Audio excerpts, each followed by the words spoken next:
I don't know if y'all have heard Passion by LL Cool J produced by Q-Tip yet, but yo.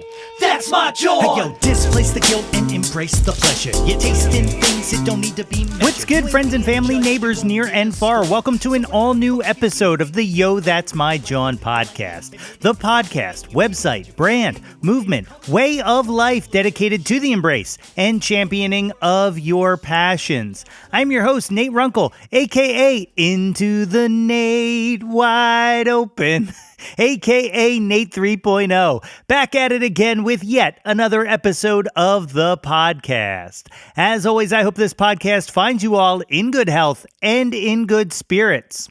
On today's episode, I finally get a chance to sit down and chat with my pal, Sug Daniels. I absolutely love Sug's music, and I've been wanting to pick her brain forever, so I am so excited to share with you our conversation today.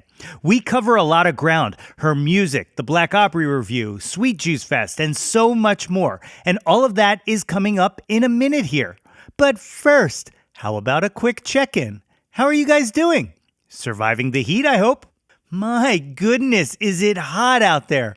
Chalk it up to like old age or whatever, but it is whooping my butt. I am not gonna lie. You know, I DJ'd an outdoor party on Saturday, and I feel like I now know what it must feel like to spin a set on the sun. It was hot, y'all. But thanks to copious amounts of water, I survived. Which, small side note here, who invented those, like, tiny quarter bottles of water? Who is that for? That's like pure silliness, I say. But yeah, we're cooking through the summer fast. We're halfway through July already and showing no signs of slowing down. So from a scheduling standpoint, let me just say that we might be taking a small break here just so I can get caught up on some life stuff. Very small. The other shows will still be popping, you know, Too Old, Too New every week, and Oops All Barred's still going strong. We got a barbecue dropping this Thursday, FYI, you know, so the content will continue to flow. You know, maybe I'll drop a feed takeover on here or, you know, share a sample of some of the other shows. I don't know. I'm literally just thinking out loud here and working it out as I go along. I'll decide something. Leave me alone. I don't know. Of course, the best way to stay on top of these things and to get all of the updates and what have you is to follow us on the socials at Yo That's My Jawn and or sign up for the mailing list. You can do that by visiting www.yothat'smyjawn.com. There's a link there to the mailing list, to merchandise, links to previous episodes of the show, guest appearances on other shows, blah, blah, blah.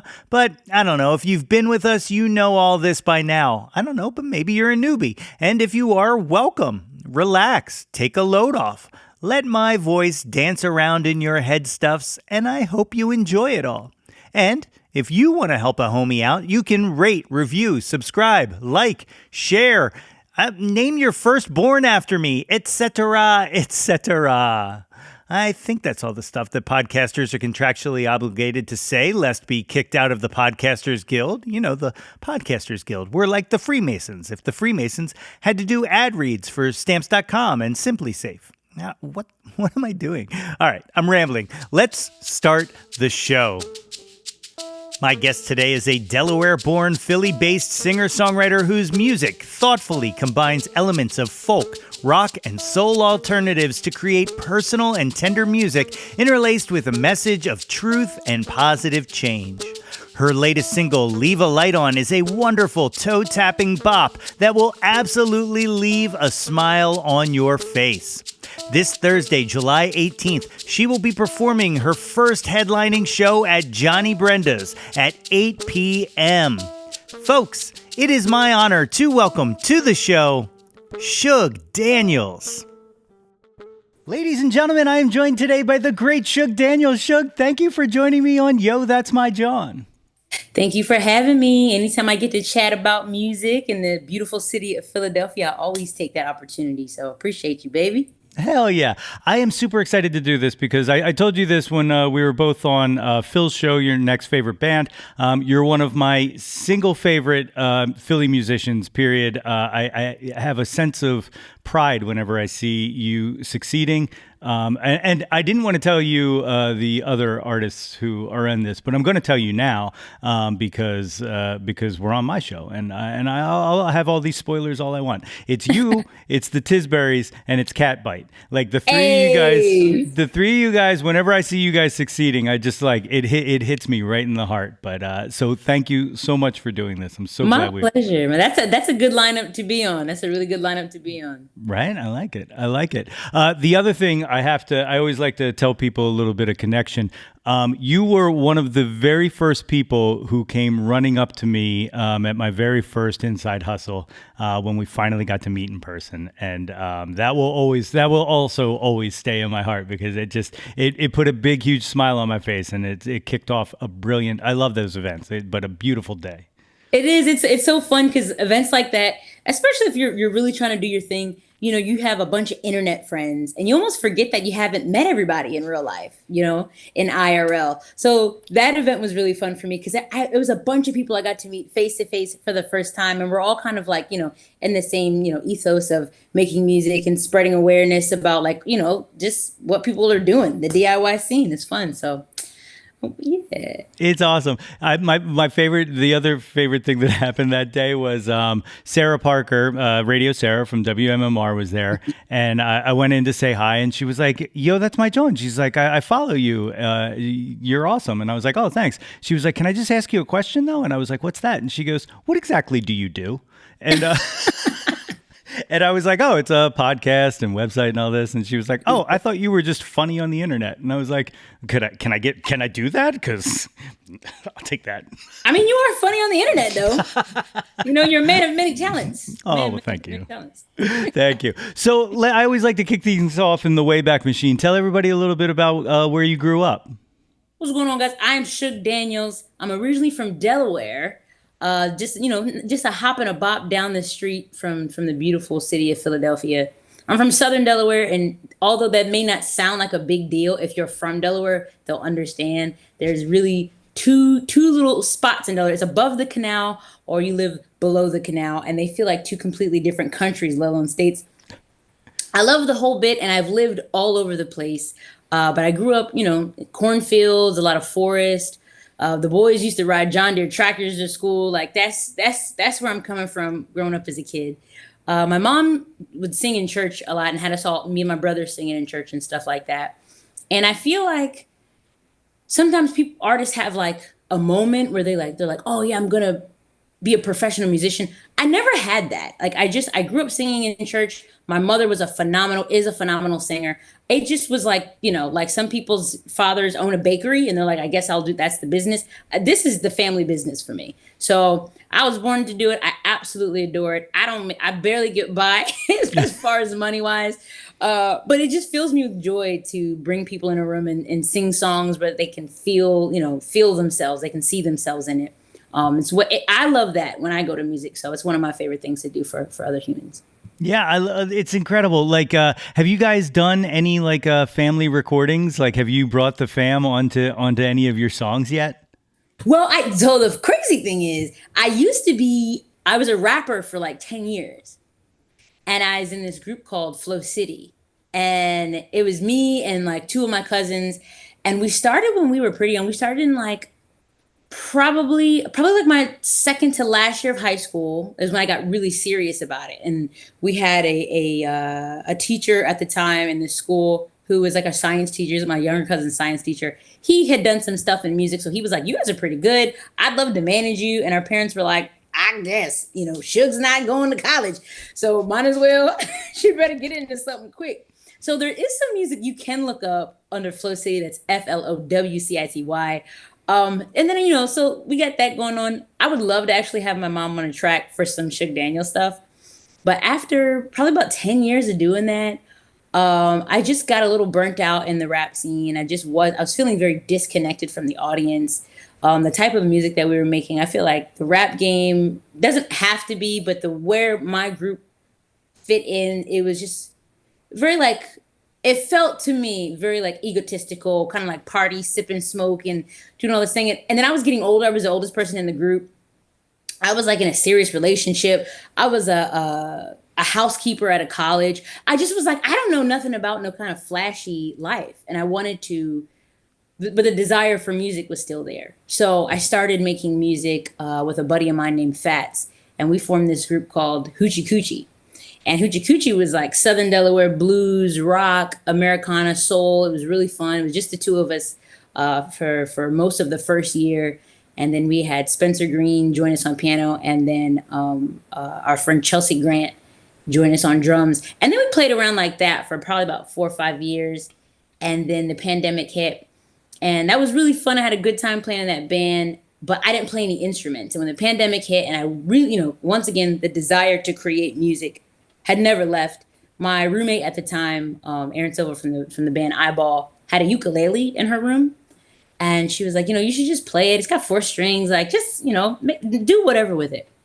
So I started playing the ukulele just to like kind of get some ideas and some thoughts. And like, we were going through, this whole big change in the world. And I know I felt like I was kind of plateauing anyway. And it kind of like hit at a time, and it just made me like look at my life in a different way. And the ukulele just happened to be there. So I started writing that music, started recording and putting it out.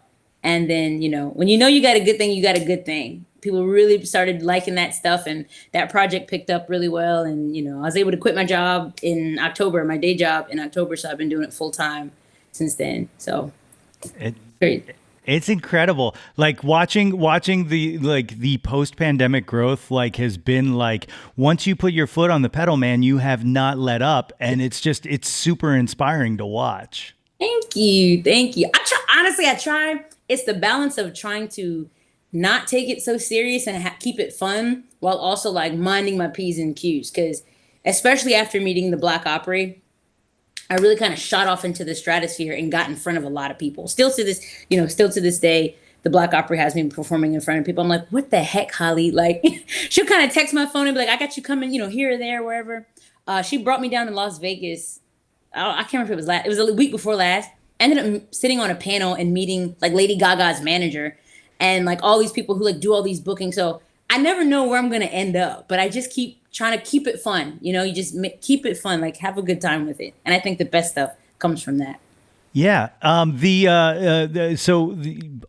to jump all over the place because I have ADD. So just see if you can follow a thread. But back to the hip hop stuff. At any point, did you try spitting over the ukulele and doing any kind of hybrid like that? Yes. So I haven't gotten it down pat. I feel like it would be such a waste of a kind of skill that I have. And I do still like rap. And I think that stuff, especially for live shows, people get so excited. So I have an idea, maybe for the album, but definitely for some live shows to try to continue like incorporating that stuff, especially because my band is so good. Like all the guys that I play with are so diverse, and they're always like trying to do new, weird, fun, cool stuff, especially for live shows. Because that's my jam. That's my genre right there, is the live performance. I love writing. I love, I don't even want to say I love recording. That is definitely like a labor of love for sure. But performing and getting to hang out with people, that's my genre right there. So one of the things, I think it was either shortly after the pandemic or maybe like the tail end of the pandemic. When did the Jill Scott video thing happen? Because I think that was when you first popped up on my radar. Yeah, so it's funny you even say that. Today is the 2-year anniversary for that. No way. That song has been out for 2 years today. I recorded that with my buddy Sam Nobles. He was another Delaware cat. He was in a big band, and I was like such a big fan. And then he moved up to Philadelphia. And then when I got to Philadelphia, that's when we really got close. But we recorded that together. That came out 2 years ago. It was a part of the I'm sorry, I'm drawing a blank. It's the WXPN and WRTI Black Philly Music. That's what it was. So they do this really cool project where they like give out grant money, or they award grant money to Black musicians and Black creators and Black artists in the city, in and around the city, for projects that highlight other like Black musicians. So with this one, I was like, oh, no brainer.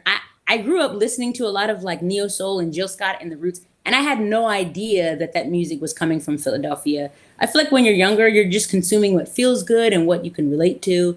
And, that whole scene just was so fun and so cool and so awesome to me. And as I got older, I was like, oh, snap, they're right there. They're so close to where I'm from. So that was really cool and inspiring. So when I signed up for the, because you got to sign up and you have to be like selected and stuff. I was like, I'm doing Jill Scott because she's the bomb. Like I don't even know who else or what else I would do. But yeah, that came out that way, and it started an awesome collaborative relationship with my buddy Sam Nobles. We've recorded and made a bunch of music since then. So It's killer. Did you ever hear anything from her? Did it ever make its way in front of her? I don't think so. If it did, she must not have been impressed, but that's okay, That's Well, we'll make it happen if it didn't happen because it's Listen. incredible. I love Miss Jilly from Philly, man. Yes, that whole Soulquarian neo soul scene, I think, is like one of the if it's one of those things where like if you know, you know, but like it's one of the most cool explosive things that happened in music in my lifetime, hands down. And like to know like I used to go to the 5 Spot and like it was like the coolest thing in the world. Like it was like I was like let in on this giant secret where like the best music in the world was being created. And then it all went away. Yeah. It's like that. It's like that. Yeah. I feel like nothing lasts forever. And the older I get, the more I realize that you really just got to appreciate things when you got them right there in front of you, because any minute somebody's going to come with a bunch of money and it's going to blow up the spot.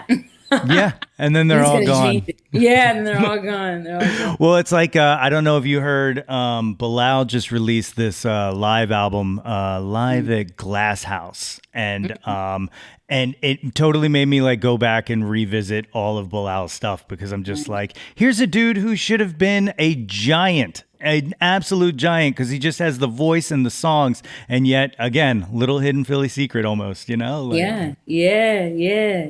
it's wild. It's crazy. It's really wild. So pandemic puts you in the ukulele path. Like, did it come easily? Like, what did you have any kind of? You said you didn't play any instruments before, but was there anything in there, like even just fooling around before that, or? Yeah, I fooled around a little bit. I feel like bass has always been really fun. But I never like played a bass in a band or did anything like I never even really like took stuff to my band. It just was an exercise that I used to like to do.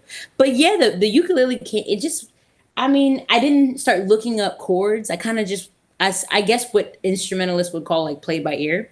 I would play something and if it sounded good, I was like, that's a song, sounds like a song, doesn't sound bad. Which I think is not a horrible way to approach music because I play with a lot of guys who have been to music school and they a lot of times will compliment me on the weird stuff that I'm doing. And sometimes I think that when you're trained to think a certain way about a certain thing, it can take the magic out of it. Not always and not for everybody. And there definitely is something to be said about being able to communicate in the language of music. But I don't think that it is necessary to create art. Yeah. For sure. Like I've written songs since I was a kid. And like, I was just talking to somebody recently about this, that I've been revisiting a lot of some of the early stuff that I wrote, which lyrically is incredibly embarrassing. But like musically, like I was saying, like I made choices that I would never make today because I'm just like, you don't do that. But but it sounds awesome. And like, and it's crazy. Like that you kind of almost grow out of it. Like once you start to learn too much, you can't capture those chaotic kind of changes. Oh my God, yes. And especially having the time on your hands, like that's a really big deal for me right now is to create more of a time and space in my life to just like fool around and not think I'm going to sit down and write a song, but just to get on an instrument. Because when I first started playing ukulele, I was writing songs like that because the instrument was new and it was a pandemic. I had all this time. I was just like, whatever. And the same as when I was a kid, I still have a lot of my like little rap books and my song books from when I was young. And they just came all the time because I just had the time to stare off into space and think, what do I want to write a song about? Like, what do I want to play around with?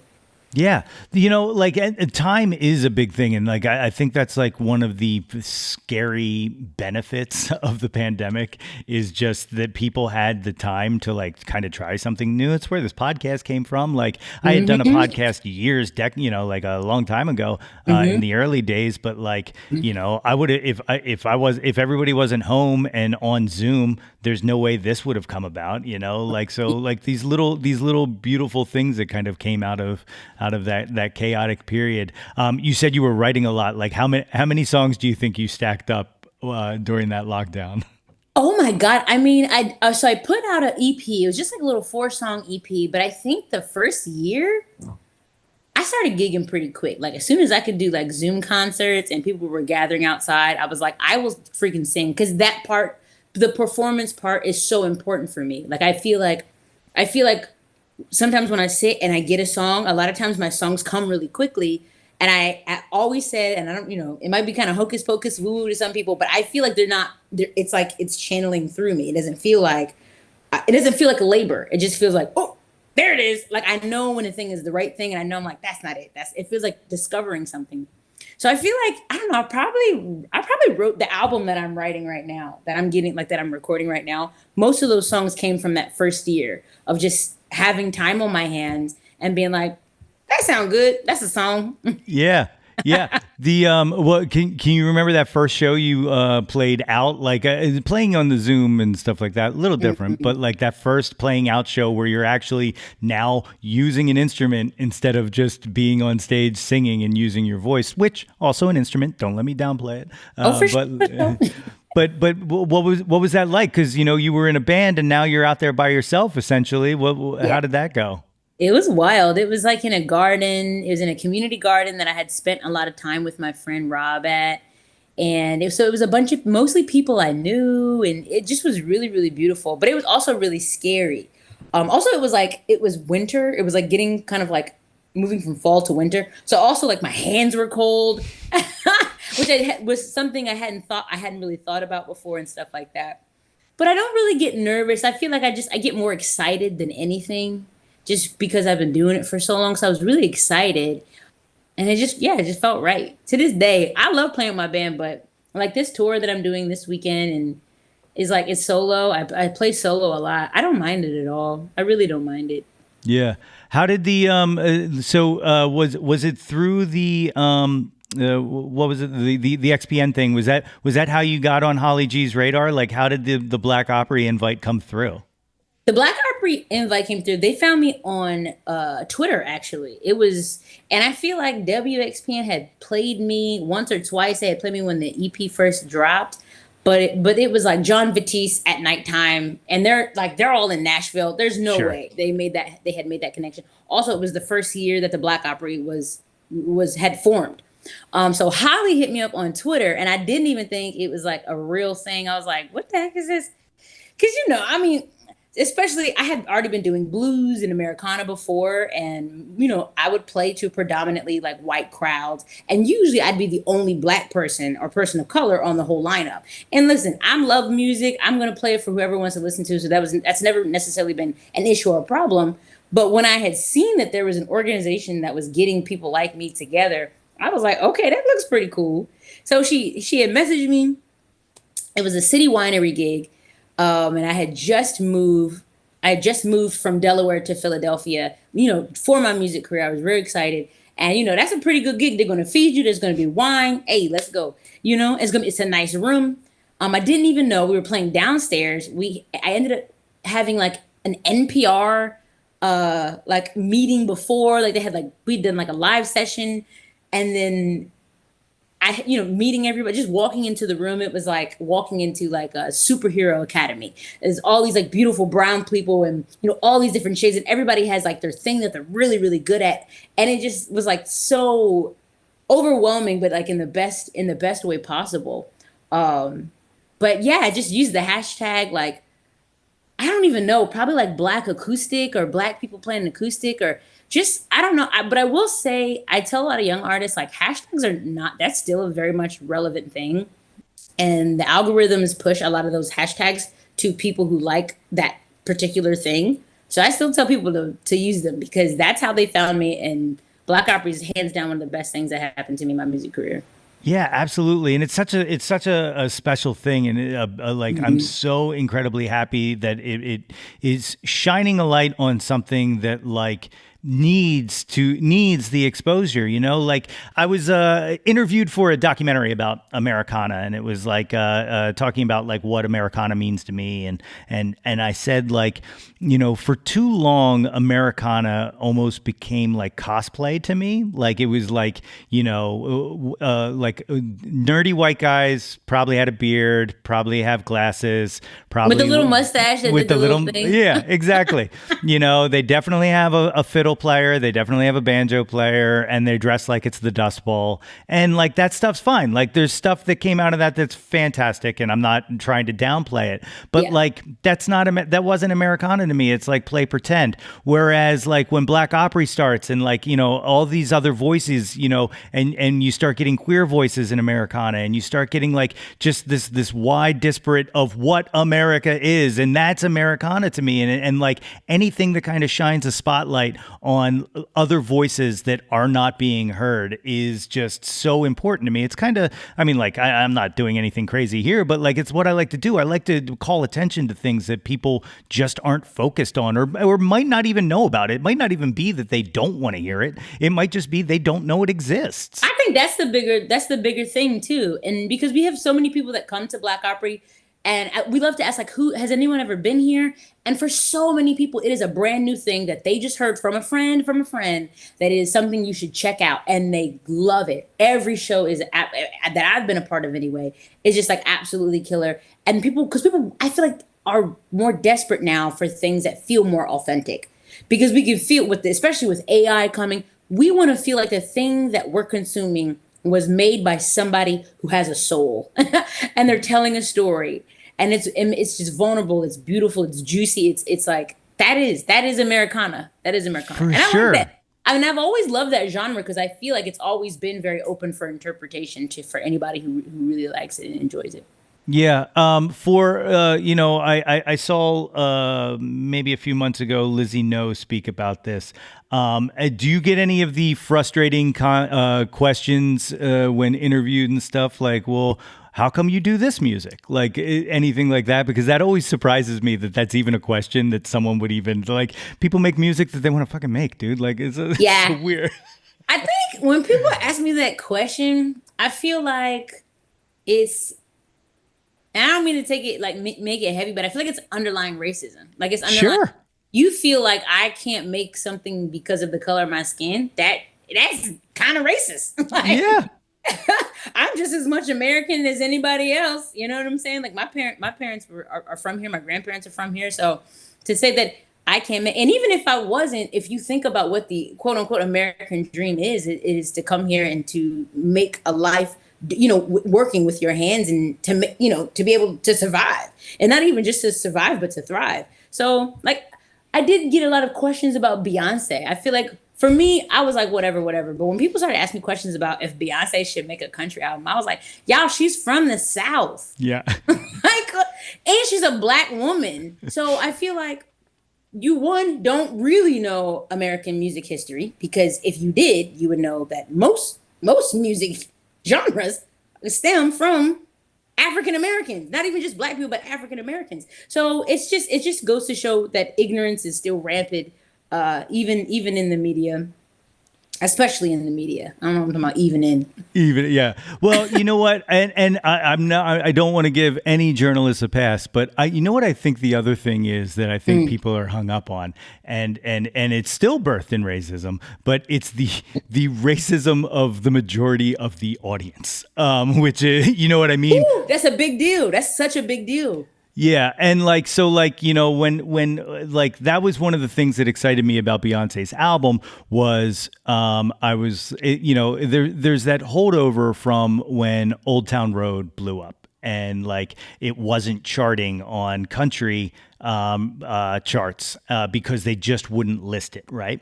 And so like when Beyonce announced that album, I was like, here is your test, because you're not going to be able to deny it. You're not going to be able to mask it and say, well, it's actually a hip hop song, because it's straight up country. And so like, it was really exciting. And like, I still don't think the conversation was had. It was just like, sure, we'll play this. You know what I mean? Like, but they did, but nobody wanted to have the discussion of well, we made a change now. You know what I mean? Yeah.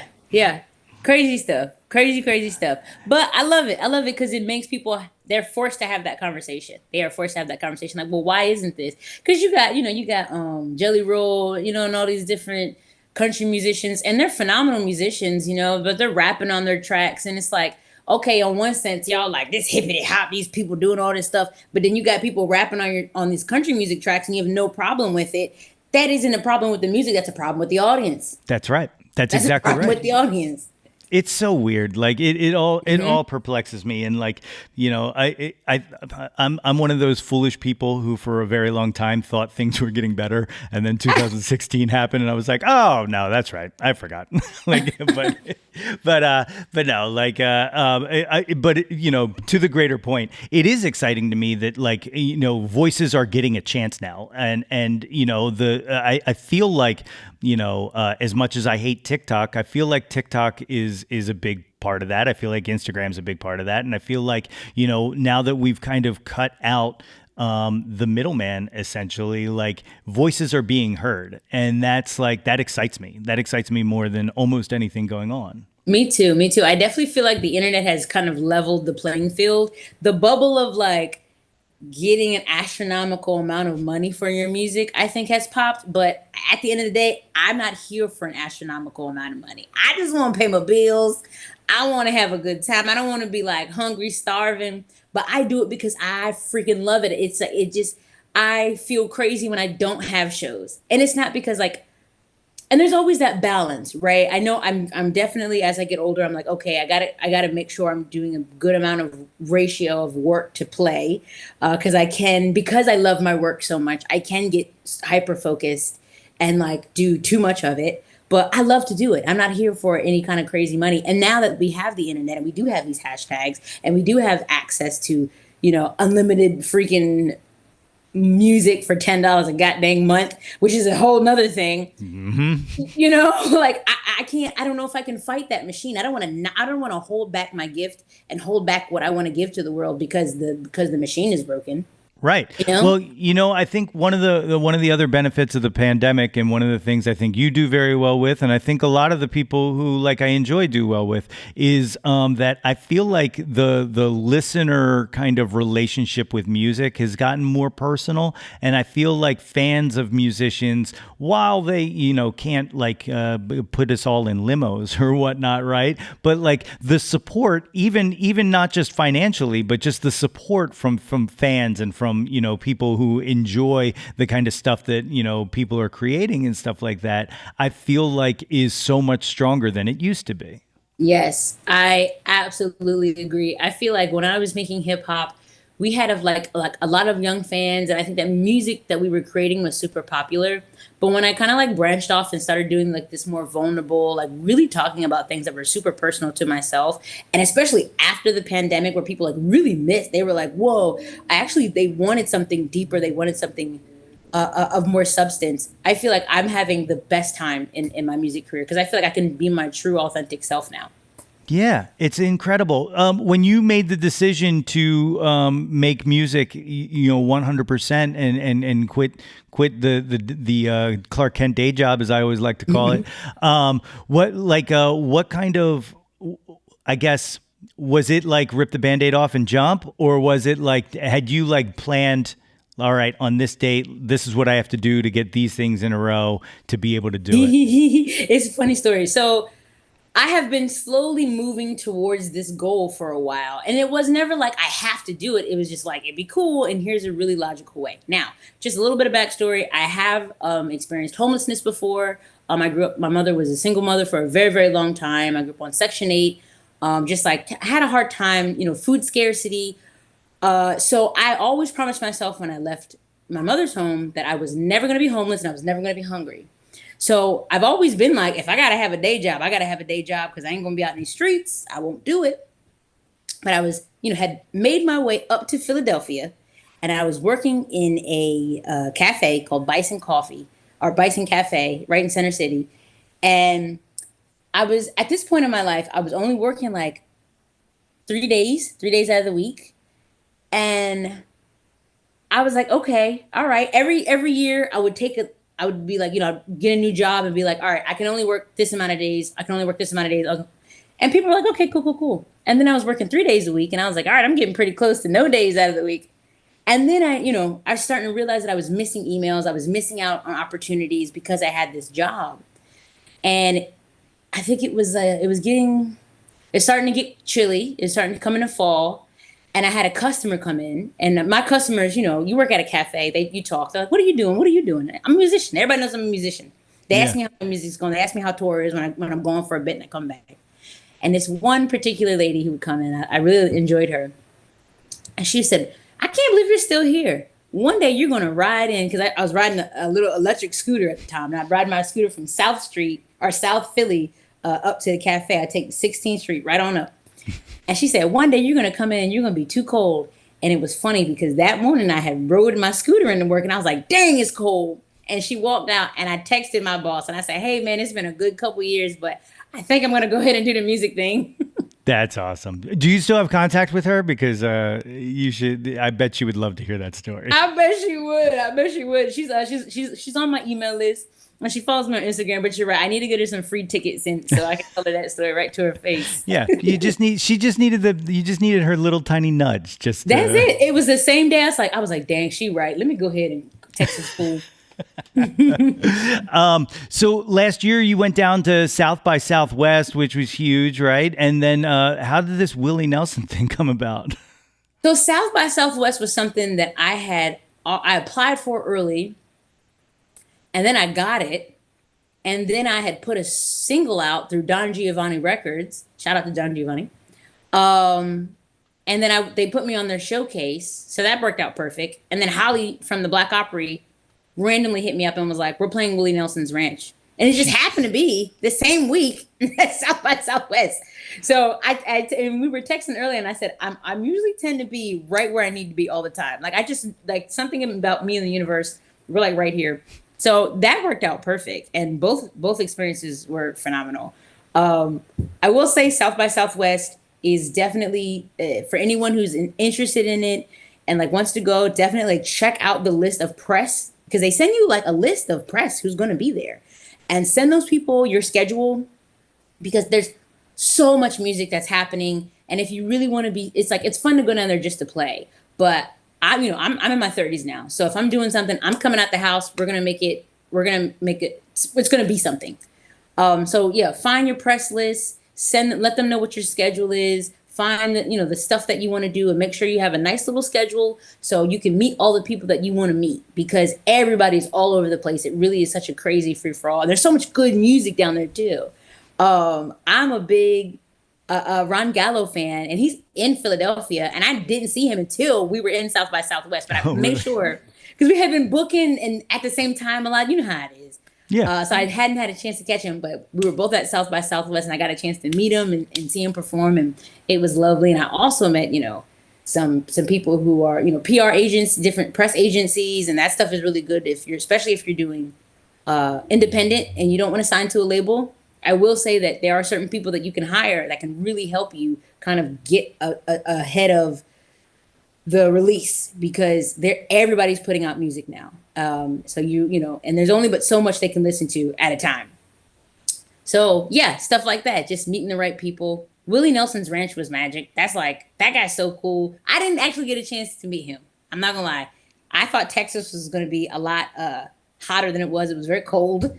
Really? And it was cold that night. So I didn't get a chance to meet him, unfortunately. But his ranch is absolutely phenomenal. It's magic. The crowd of people that come out there are like a really cool mix of country liberals and I'm like, that's it for me right there. I love a good country liberal. So yeah, it's crazy. Crazy stuff.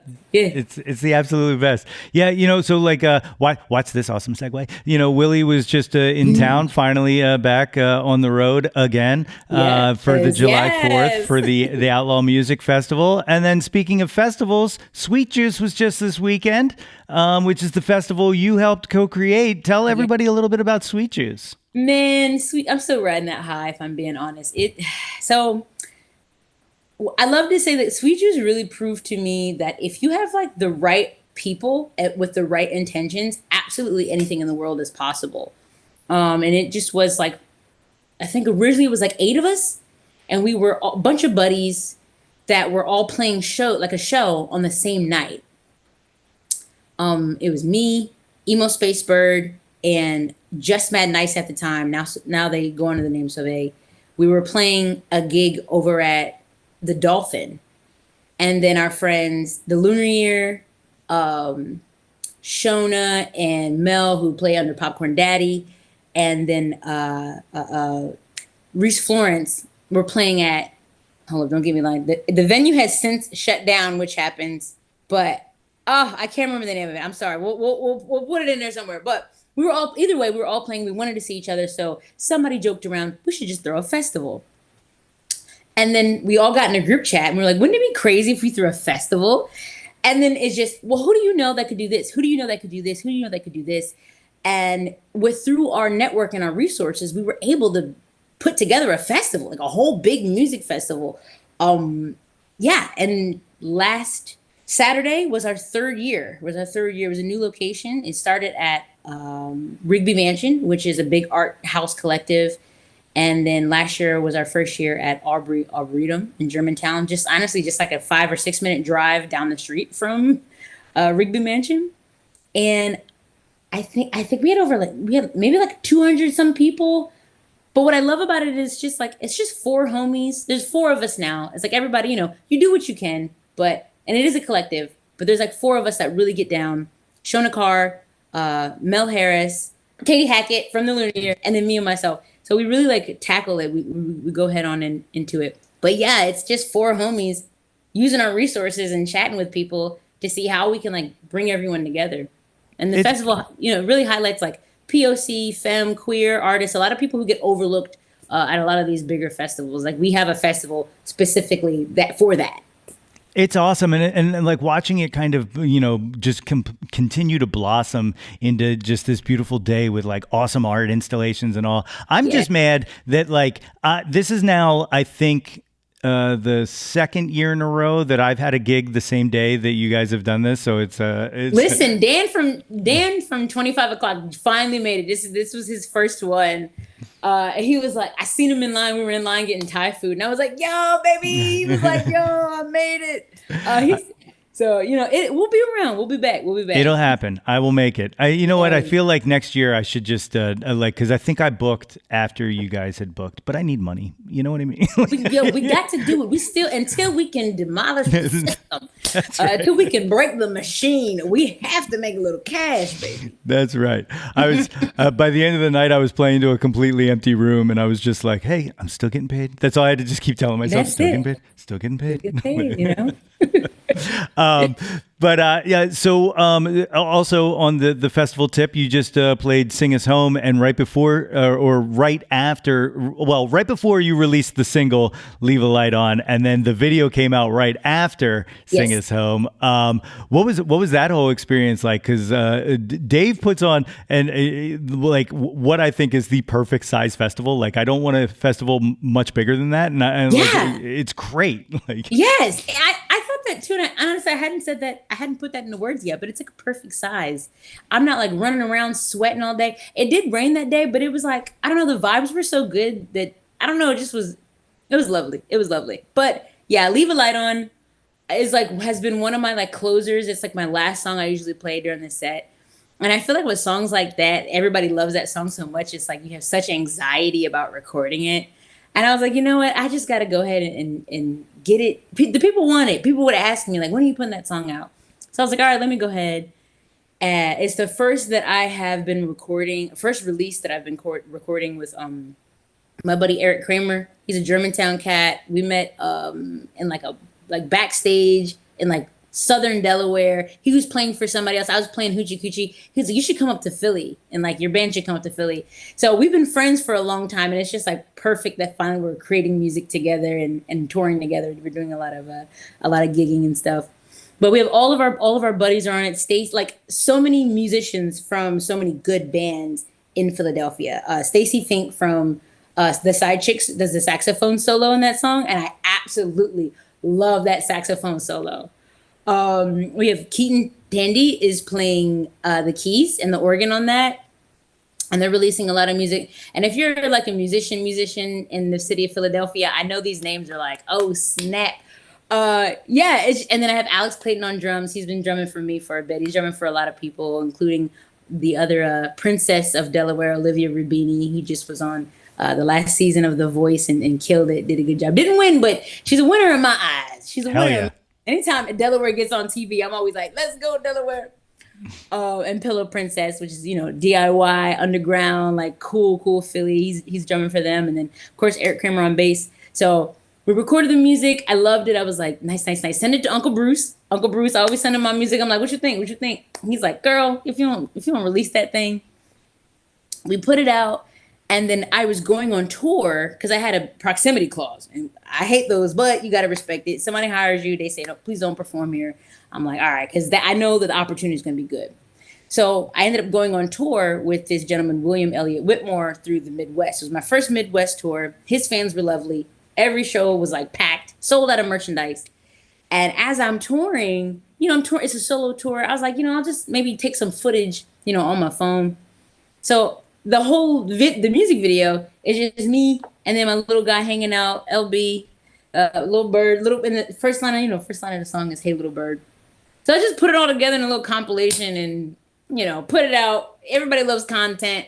Music videos are kind of like, I don't want to spend a big ton because people everything moves so quickly all the time. But I feel like this was a really cool kind of like way for you to see what honestly life on the road is like. And then it all ends at "Sing Us Home," which I think is perfect because, I'm home, baby, back in Philadelphia. It's absolutely incredible. Like not just the video, but the song. Like it perfectly captures, and this is something that I long for in music. It's so joyful. Like it just that you can't hear it and not smile. Like it's just pure joy. Like I was just listening to it on my ride home from work today when I was doing all my prep and stuff like that. And like I'm just sitting there. The sun's out. The fucking song's just so good. It's a perfect soundtrack for a summer jam. Like a summer Jawn, if you will. Let's go, baby. Let's go with the branding, okay? Yeah, you got to stay on brand. But no, I absolutely love it. So are you working on an EP or an album currently? No, man, baby, I'm 33 years old. I better go ahead and get these albums out. You know what I'm saying? Like some of my peers and stuff. And it's not a competition. It's just like I feel like a confidence thing.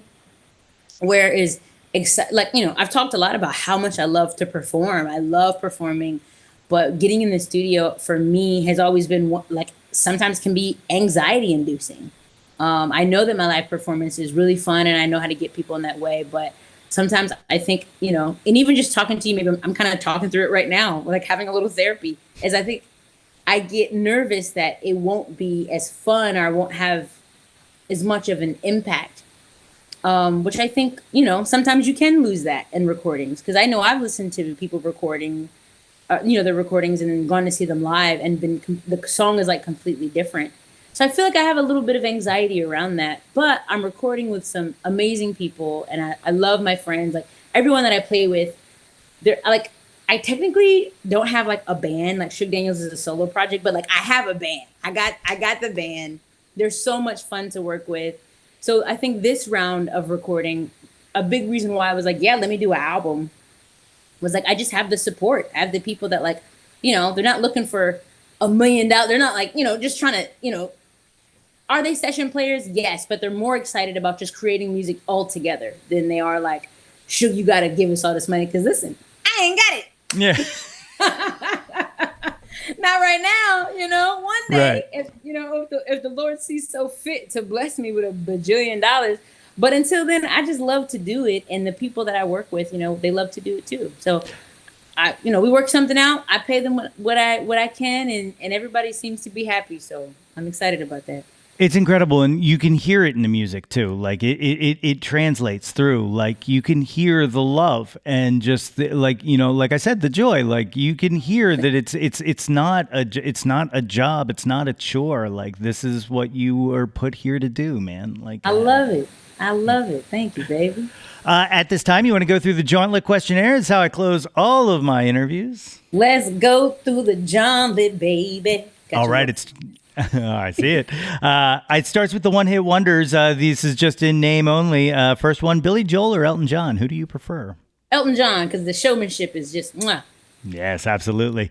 Debbie Harry or Joan Jett? Joan Jett, I seen her. She opened for Alanis Morissette, and I went to go see her when she came to New Jersey. And I just want to I want to hang out with Joan Jett. I think that's Yes. the big thing is she just seems so cool. What is she like, 70? I think she's 65. We looked it up.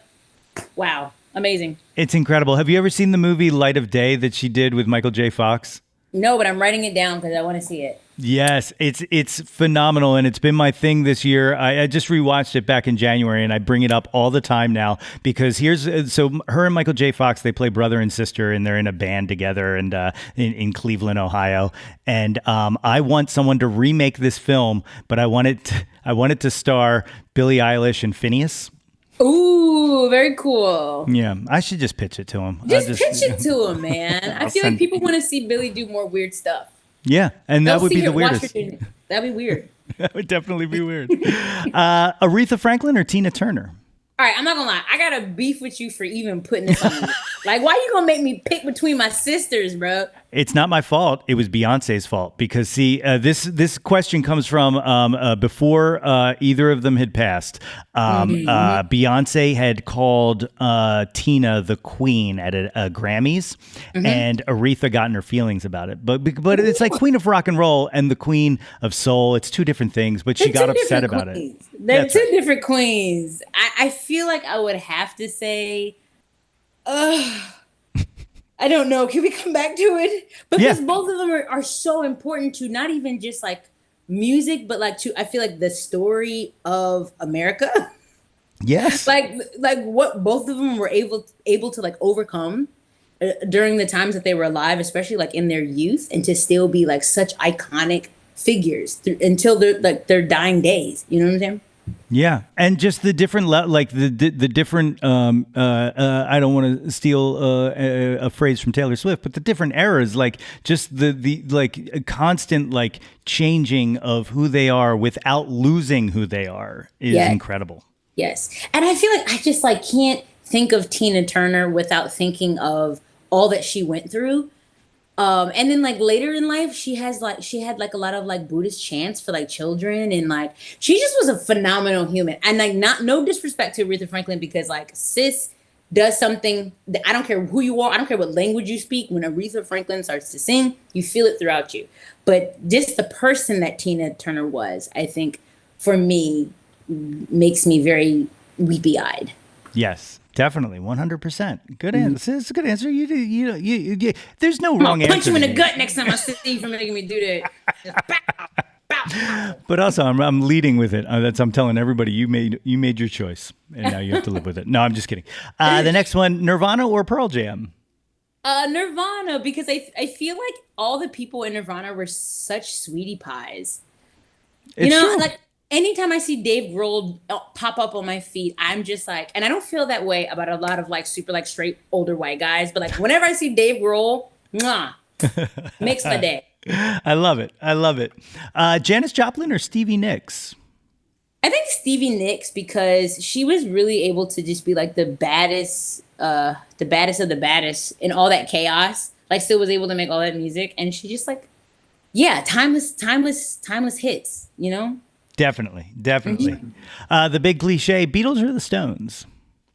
I feel like the Beatles make phenomenal music, but I just love the camaraderie that the Stones have. I love that they've been doing it for so long, and just the fact that they don't have to perform, but they love it so much, so that resonates a lot with me. So I have to say the Stones. That's awesome. Yeah, I feel the same exact way. I've people have heard me say this 50 billion times, but they feel like a band to me. They feel like a band of brothers, and that sticks. Yeah, exactly. And they're still putting out music, and the music is good, bro. For sure. It doesn't suck. That's it. It's right. I loved it. That last album they put out, I tell Bruce all the time, I'm still shocked that it made my top 30 of the year. It's Me too. I was prepared for it to be really bad, but it was good. It was great. The last one of the one-hit wonders, Bohemian Rhapsody or Stairway to Heaven? I feel like Bohemian Rhapsody for me, because it just I heard it in what's that movie they were in the car? Wayne's World. Yeah. Wayne's World. I seen it in Wayne's World, and it just was like such an iconic scene. I was like, wow, this is amazing. I didn't know who Queen was. I didn't know anything about it. I just knew that something I was witnessing something very important. Yeah. It's awesome. I love it. Yeah. The next section is the top 10 countdown. Of course, in this, we use Jawn to be whatever you want it to be. It doesn't have to be music. It can be anything you want. So the first one, number one, what was your first Jawn? What was the first thing you were obsessed with when you were a kid? Writing. Yeah? I loved writing. As soon as I could figure out how to write, that's like all I did. Like I said, I still have a lot of my notebooks. When I first started writing, there were a lot of like stories. They would just be like stories about anything, like my cat or just like the mailman or just like random stuff. But I think I've always been very interested in like experience. Yeah. Do you still write any kind of narrative kind of thing or? I journal almost every day. Now my journaling is a little like abstract. I do this like just because I heard Nikola Tesla did it, and I'm a big Nikola Tesla fan. He did like this 369 journaling. So it's like you write kind of like this thing that you want to see happen in your life. You write it 3 times in the morning, 6 times in the afternoon, and then 9 times at night.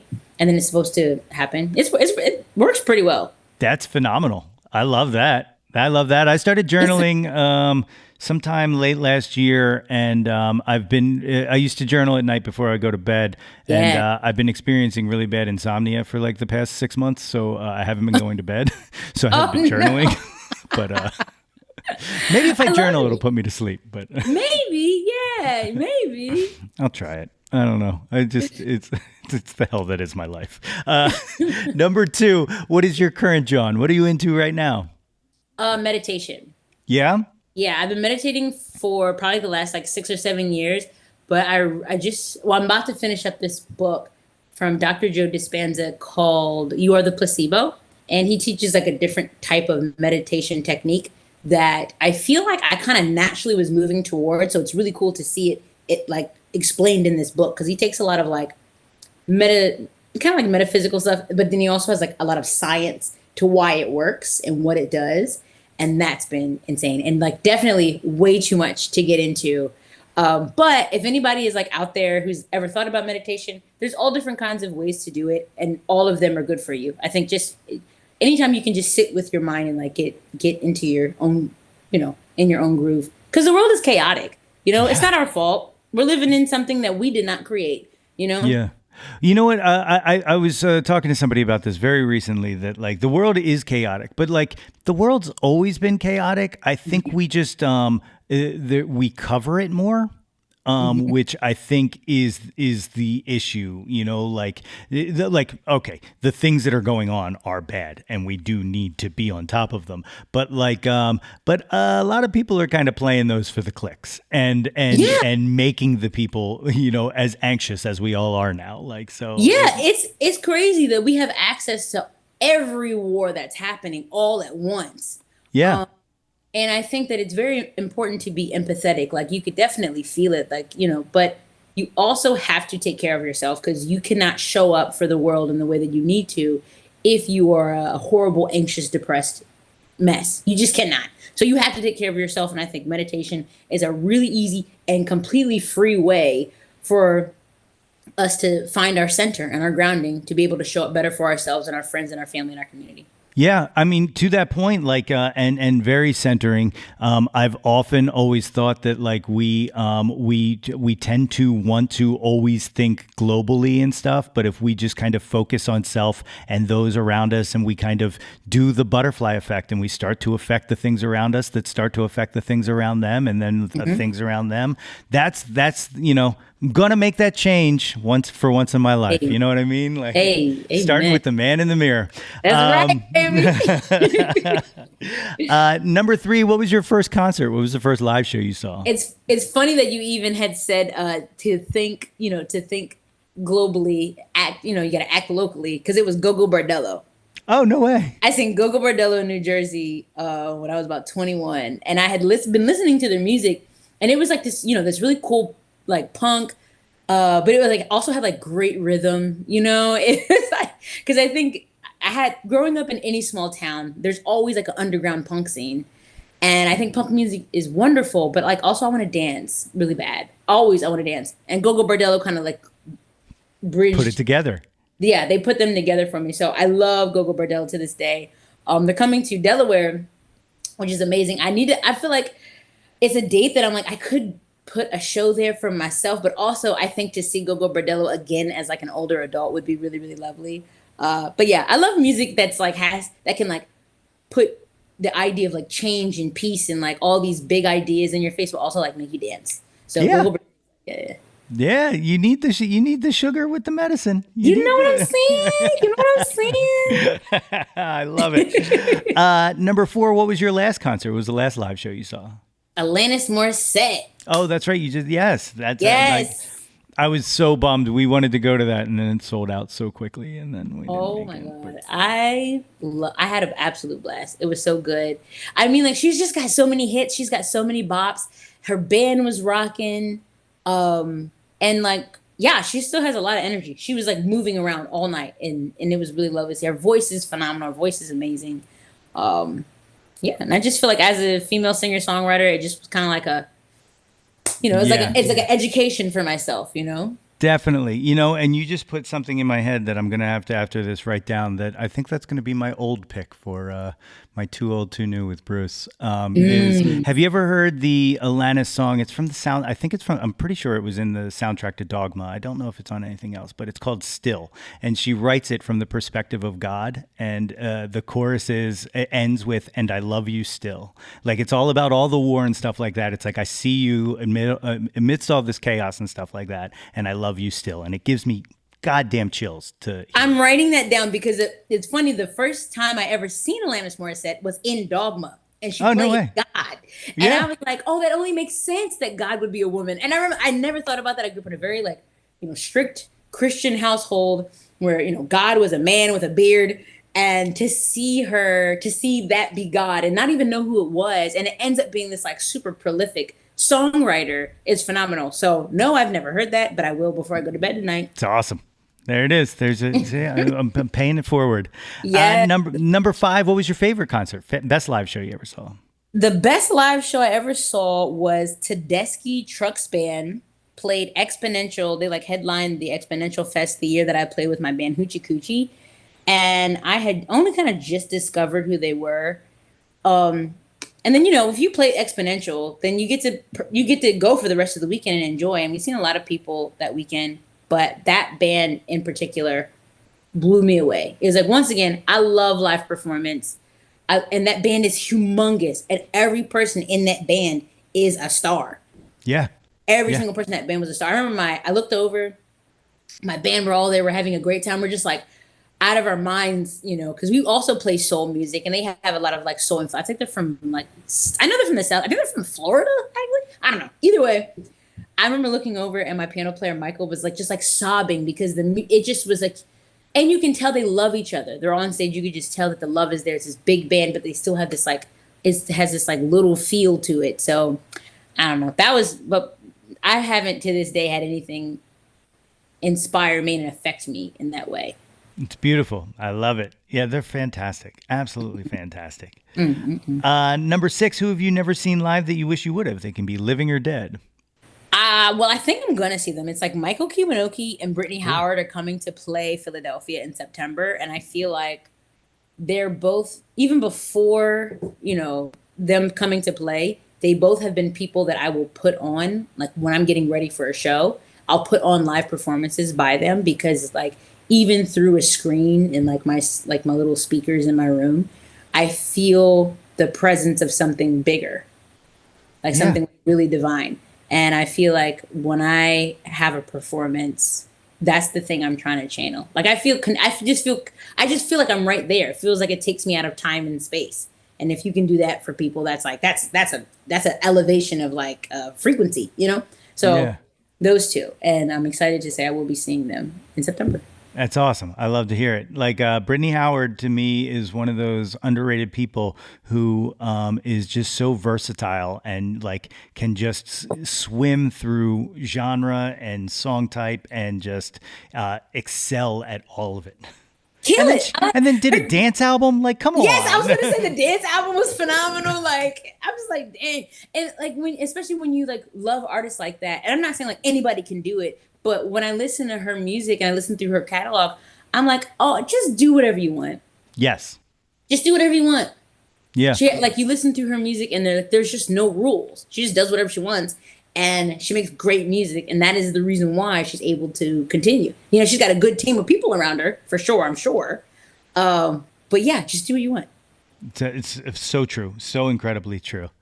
Number 7, name an unappreciated Jawn, something you wish had more attention to it. The Lunar Year is a Hell band from. fucking yes. You know what I'm saying? Hell yes. Yo, just to be this person's friend, you know, because we do Sweet Juice together, and we're also like, we'll be like, you know, checking in on each other, like, how you doing? I'm in the studio. I'm in the studio, like, me too, writing songs and putting stuff out, and like I get to hear like little bits and clips sometimes, and like it's to see them live. The whole band is so phenomenal. The songwriting, the performance. I mean, it's just like I feel like when they catch on, whatever way that is, because you know, there's always a moment. I'm just gonna be like, I'm gonna cry because I feel like I'm never gonna. They're just so good in every sense of the word. It's yeah, phenomenal.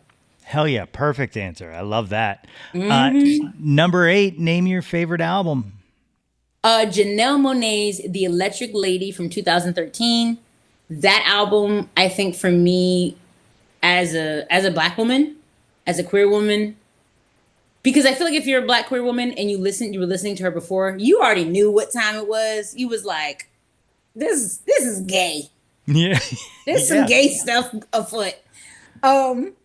But yeah, she also, you know, Janelle Monáe breaks a lot of rules in their music and makes incredible music. And I think that I was listening and I was like, wait a minute, why didn't anybody tell me I can make music like this? Because 2013, I'm like, you know, I'm about 23. So I'm still, you know, I'm kind of coming out of the rap and about to get into like making like blues, hip hop. You know, I'm about to get into electric. I'm about to get into electric guitars and like having that stuff. And I feel like that album was a really big catalyst for me because I was like, oh, I can do anything I want to do. You know, just like Brittany Howard. It was just, and I think, yeah, Alabama Shakes was around this time too. So yeah, these just seeing images like me and hearing music that resonated with me, but 2 guitars and drums is the reason why we're talking today.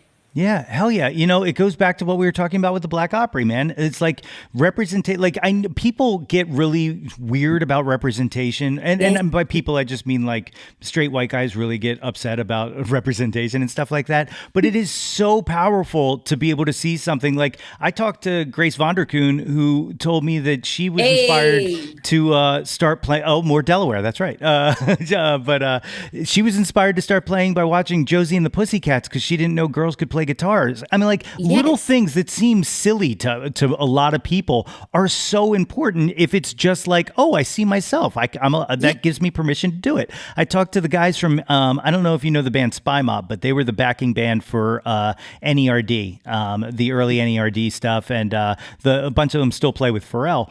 And I was talking about like the permission structure that NERD created for like, you know, nerdy black kids who were like, oh, I'm allowed to be a fucking skateboarder? Like, hell yeah. Like, you know what I mean? Like, I was just going up the stairs the other day and singing like, move. She wants to move. Yes. They hawking her. They guarding her. But yes, that type of stuff is so important.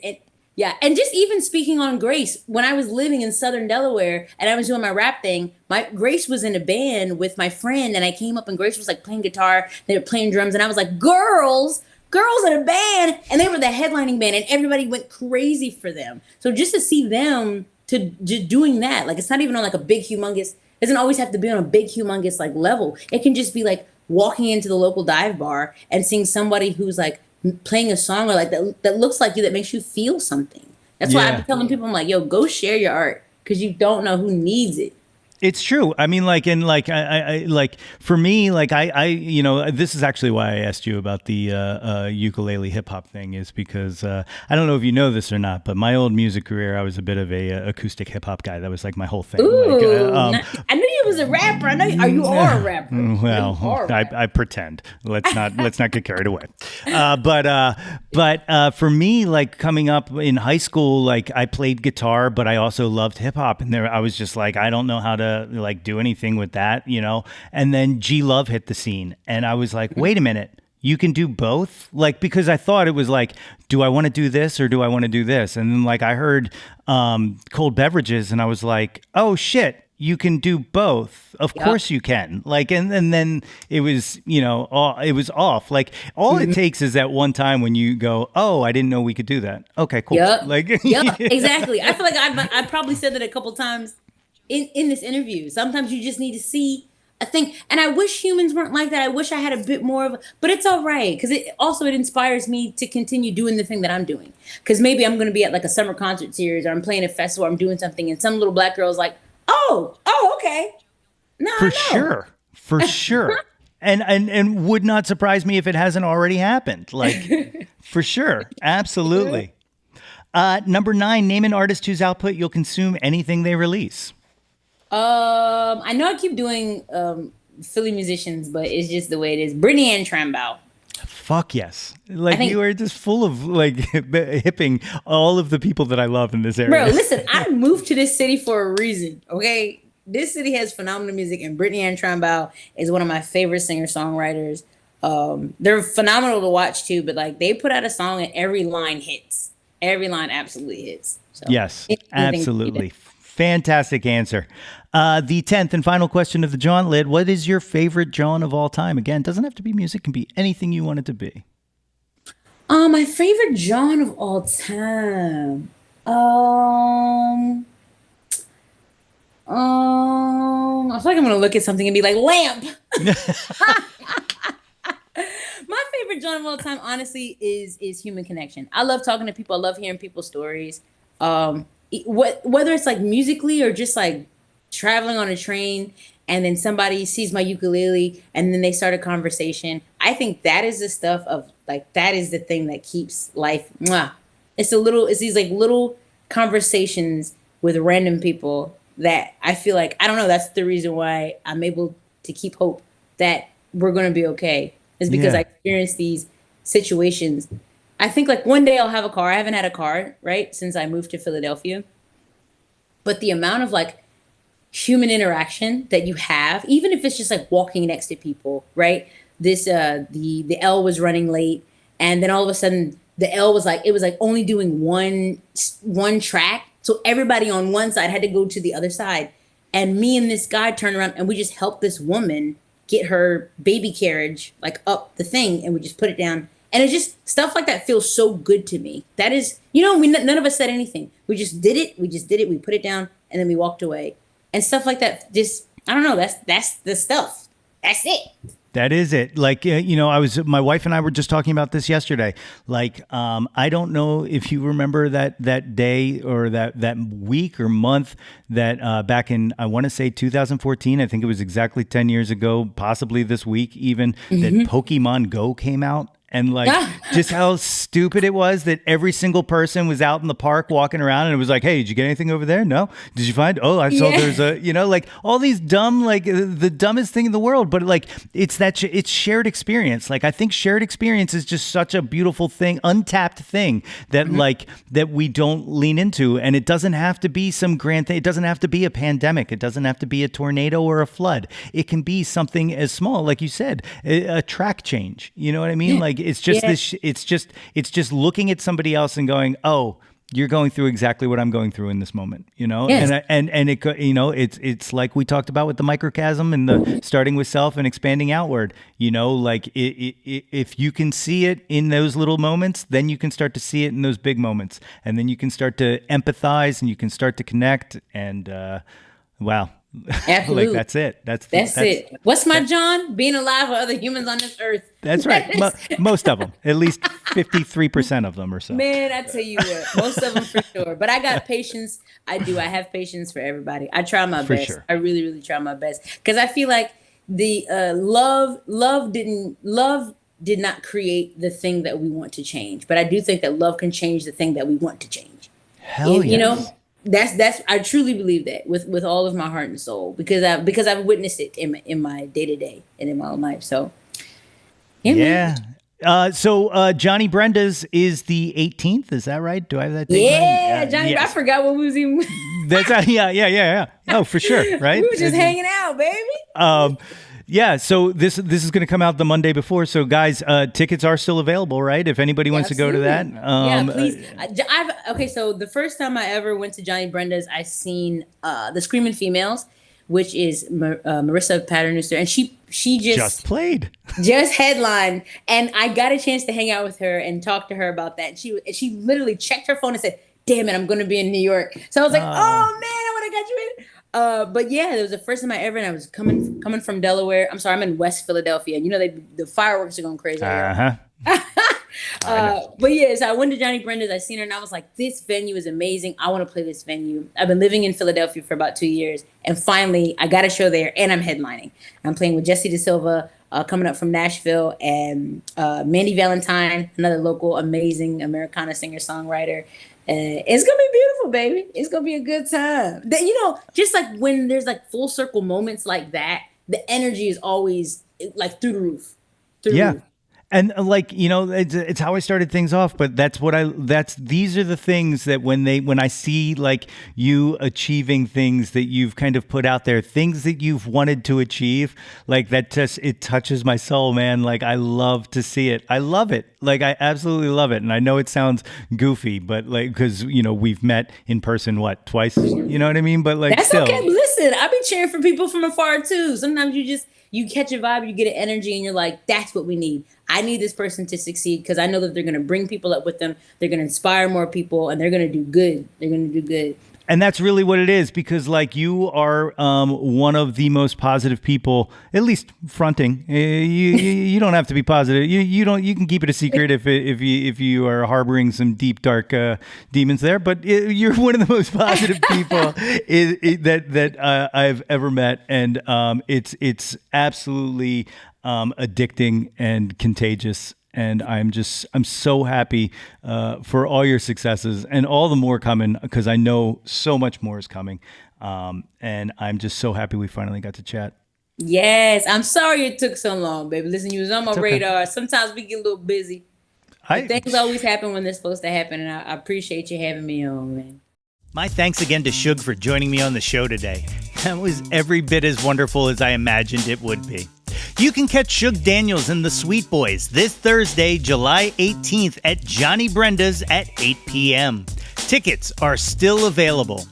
And Sug's latest single, Leave a Light On, is available on all major streaming sites. You can find more info about Sug and her upcoming tour dates on her website at sugdaniels.com. And you can follow her on the socials at SugDaniels_ on Instagram and Twitter X, and at Sug-Daniels on Facebook. Links to all of those, of course, are as always in the show notes. If you haven't done so already, please be sure to subscribe to the Yo That's My Jawn podcast wherever you get your podcasts from. And people, it is never too late to get yourself a super awesome Jawn Scout Merit Badge for Citizenship of the World just by rating and reviewing us. Don't forget to visit www.yothat'smyjawn.com for the link tree with links to articles, merchandise, all of the previous episodes of this podcast, guest appearances on other podcasts, and more. And while you are there, please be sure to sign up for our mailing list to get all of the updates delivered straight into your inbox. Like us on Facebook at facebook.com/YoThat'sMyJawn for updates and live streams. Follow us on Instagram, Threads, and Twitter X at Yo That's My Jawn, and search Yo That's My Jawn on YouTube to find the Yo That's My Jawn YouTube channel. Like and subscribe the heck out of that ish. We want to hear from you. Reach out, and touch some Jawn. All right, peeps. Stay cool. Y'all know the rules. Blue skies. Until next time, everybody. That's my Jawn. This place to go and embrace the pleasure. You taste it, things that don't need to be measured. Yo That's My Jawn is a Lonely Monk production. Written and produced by yours truly, Nate Runkle. Theme song by me, under the moniker Nate 3.0. Special thanks to Fox Run Brands, DX Ferris, Andrew Scott, Maggie Poulos, Dan Drago, Natalie Runkle, and the beautifully vibrant and wickedly stunning Katie Daubney. If you or anyone you know has any ideas they would like to share or any guests they would like to hear on the podcast, please feel free to reach out to us at yothat'smyjawn@gmail.com. or hit us up on the socials at Yo That's My Jawn. Until next time, be sure to displace the guilt and embrace the pleasure.